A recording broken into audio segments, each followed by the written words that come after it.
What a great story. Yeah. He's just the greatest. He was never the greatest quarterback in the NFL, but there's just something about him that's Totally. so cool. You know he doesn't use profanity? Yeah.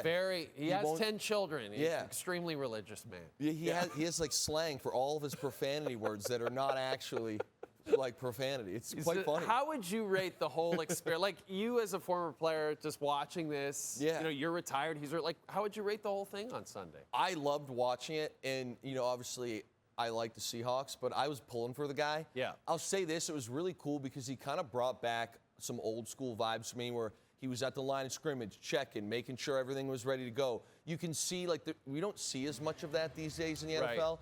That was great. You know, he gets out to an early lead. The defense played well.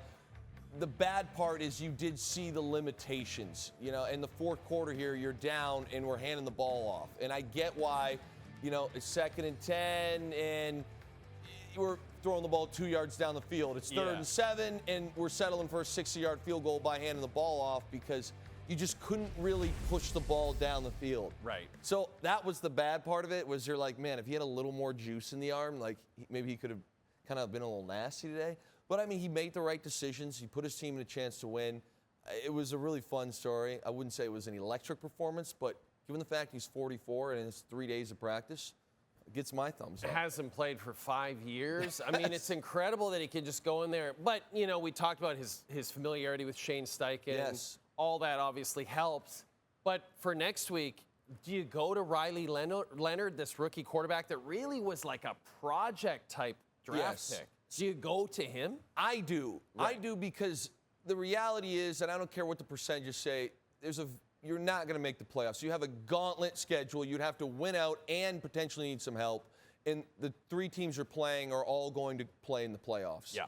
So I look at this thing and I say, okay, sure, you want to compete, you want to get better, you want to win. But in the same breath, Daniel Jones got on a 1-year deal, and he had a broken leg on one leg and then just tore his Achilles. So we don't know what the situation is there, contract-wise, whatever.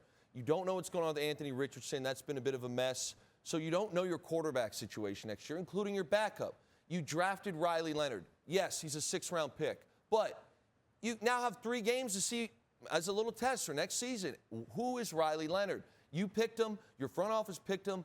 You're not going to make the playoffs. Put him in there and see how he does, and you can judge from there. Because they have a problem at quarterback. I don't know who they're going to sign next year. Yeah. But it's a situation they're going to need to address. And if I'm Carly Gordon, owner of the Indianapolis Colts, I'm writing Phil Rivers a beautiful check just to stick around for the rest of the year. Absolutely. Right? I'm sitting there and saying, hey, Riley, you know Philip Rivers. Yeah.